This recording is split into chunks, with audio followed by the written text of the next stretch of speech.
Hey guys, what's up? Timberzik here, back again for some more Need to Know news. I'm rocking the Punisher beanie today. It's Friday, everybody gets paid. Let's get right into this news here. Some exciting stuff happening. First thing is we're going to be getting a return to Batman Arkham. It has been announced. They're going to be packing in a game, 2 games in one. It's going to be Gameception, where they're going to take Arkham City and they're going to take Arkham Asylum, and they're going to put it into one game, and then you're going to be able to buy it and you're going to be able to play it. Once again, on new graphics, 60 frames per second, 1080p on the Xbox One, probably in PlayStation 4, but PC has not been confirmed. So Xbox One and PlayStation 4 have been confirmed. It's going to be July 26th of this year, about 2 months away, 2 months and about 6 days away to be exact. And that's what's going to be going down for Batman. There is a trailer here if you want to check it out. The link will be down in the description below. It shows off tons and tons and tons of bosses from the previous games that you've enjoyed. Before Arkham Knight, Arkham City, Arkham Asylum. You're going to be able to fight against Two-Face. You were able to fight against him in Arkham Knight. But you are going to be able to fight up against Dr. Frost, I think was his name. And a bunch of others, some monsters, the original Penguin you're going to be able to fight against, so it's just exciting stuff. I'm not sure how much it's going to be, but I believe you can pre-order it at GameStop and Amazon. I don't think you can pre-order it off of the marketplace yet for PlayStation 4 and Xbox One, but if you go to GameStop and Amazon, you are going to be able to pre-order it. So July 26th of this year, it's going to be awesome.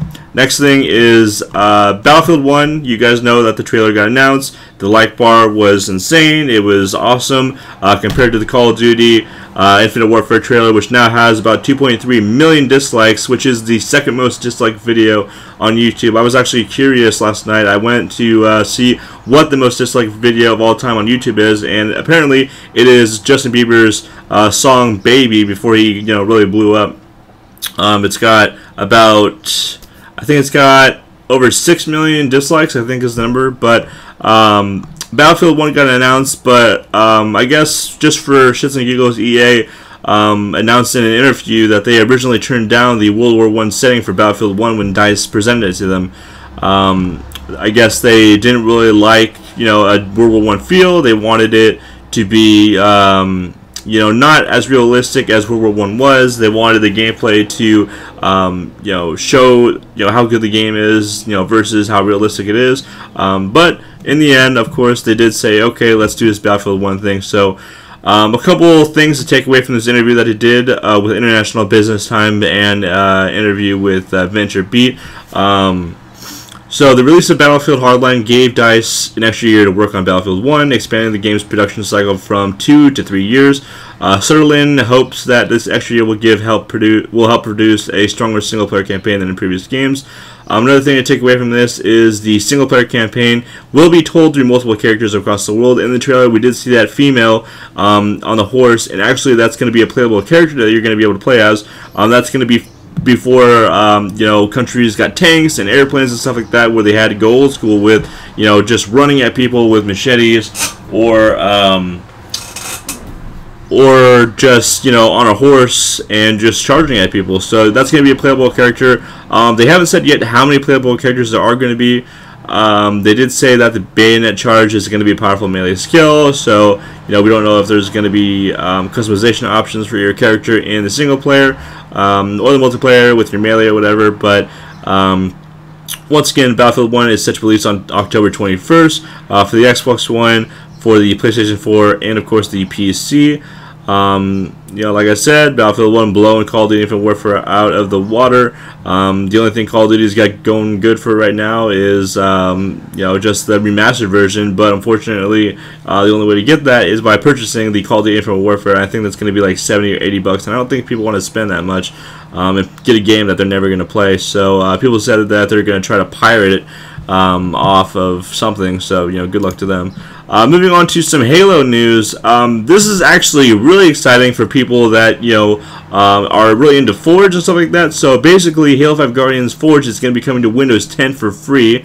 So yeah, keyboard and mouse support. There's going to be increased resolution. You can test to play with friends. Once you make a map on Windows 10, you actually can publish it onto the Xbox One. So it could possibly, if 343 ever gets their head out of their ass, they could put it into the competitive arena settings and have it at tournament play. Because when you think about it, now that it's on the PC, the limitations are off. There's absolutely nothing that is holding people back. Maybe people got lazy. Maybe it's tedious to do this, or this. I'm not a forger. I don't know too much about what goes into it. I just know that there's a lot more options in this forge compared to the Halo 4, Halo 3, Halo Reach forge.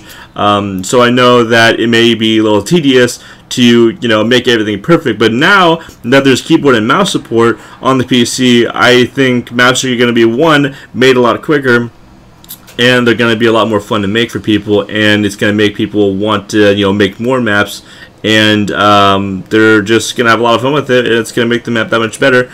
And hopefully the maps will be good enough to be put into the arena settings. I'm not sure why they wouldn't be.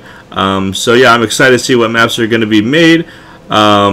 And I mean, just that it's free is just kind of surprising, because we know how Microsoft is with microtransactions and their money-hungry pigs.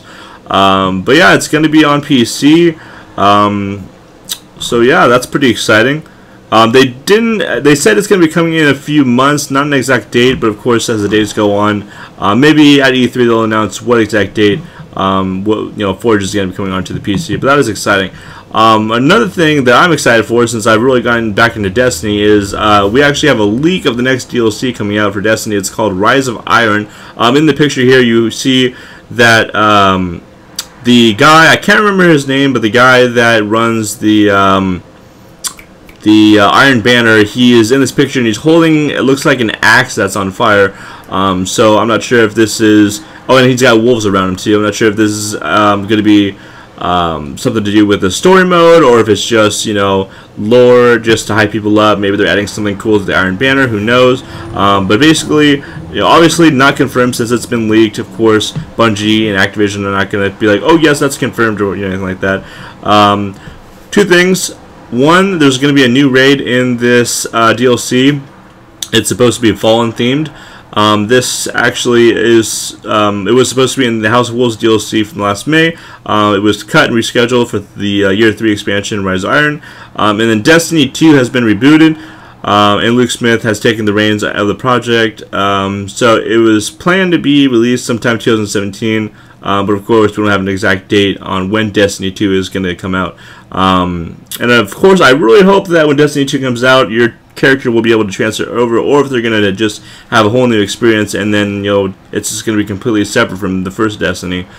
But we don't have an exact date because it's a leak. They're not going to confirm it, but E3 is less than a month down the line, June 12th, when this is 99.9% likely to be confirmed and announced. But they did say the next expansion was going to be coming in September. I'm not sure if this is going to be coming before September to tide us over. Hopefully that is the case, because I don't think just one new raid is enough. I think it should be as big as the Taken King. But yeah, I've been playing a lot of Destiny. I'm excited for this. Anything new in Destiny is exciting, because right now it's just repetition. They do have that new challenge mode. They do have the Nightfall every week and stuff like that. But it's like a lot of people just come on Tuesdays, they play, they beat the Nightfall, they beat the challenge mode, and then they're done. Because a lot of people already have their Warlock, their Hunter, and their Titan all at 335 light, which is the highest light that you can have. So I mean, there's not much left for them to do. Yes, they could play multiplayer, but the multiplayer doesn't have a ranking system. It's the same cancer with Halo 5 Guardians, where a team of 6s are getting matched up against randoms. So it is what it is. But that is going to do it for the news today. Hope you guys enjoyed it. Hope you guys are excited for the DLC for Batman and the DLC for Destiny and all this cool stuff. A lot of stuff happening. Can't wait for E3.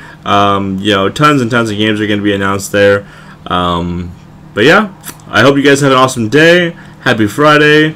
Have a good one. I'll be streaming in a little bit after this gets uploaded on twitch.tv/7emperistic. We're going to be playing some Destiny. About 15 lot away from maxing out my Titan. I've already been working on my Hunter a little bit, and then I can work on my Warlock. So I will catch you guys there. If not, then I'll see you guys next time. Peace out.